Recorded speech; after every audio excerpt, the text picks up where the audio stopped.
let's talk about Imola because, we headed into this race, there's question marks over its future. It doesn't currently have a contract for 2026. So this may be the final time that we race at Imola, and if this is to be the final race at Imola, Wayne, was it a good one? I think so, but I think it belies everything else that's happened at Imola. It's a great track, but it requires, I think, it requires the ability to get the best out of it. And I think the modern formula is such that it just isn't gonna, it doesn't tend to, produce exciting races. We've had a couple that have been rain affected and things like that.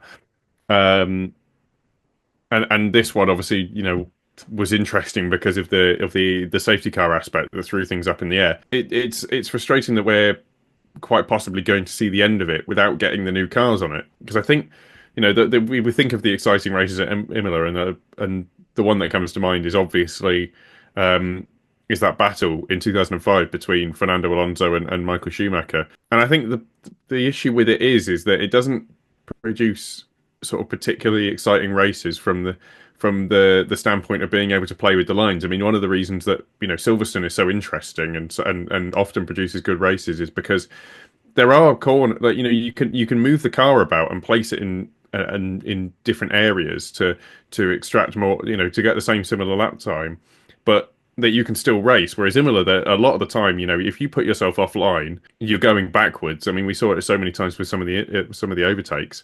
That the drivers typically just aren't doing that, and because you end up, with just one DRS zone in the formula we have, um, it means that you kind of can't follow, and then you get to the DRS zone, you get kind of close enough, and I think the only reason that we got what we did was because the tire delta um, was such that you had people actually being able to go through the Ravazza corners, close to each other and make use of that. So but that's artificial, I think, and it's come from the fact that we had a crazy race rather than the fact that we had, the circuit itself is good. But I still think it's going to come. It's still going to be a shame if we don't get to see the new cars, which should be smaller, should be lighter, on this track. I think that's the frustrating issue. The current cars are not particularly wieldy to race, and I think that's one of the biggest issues, and it's what's killing a lot of these older tracks is that they weren't designed for the level of downforce and things like that we've got. When they were designed for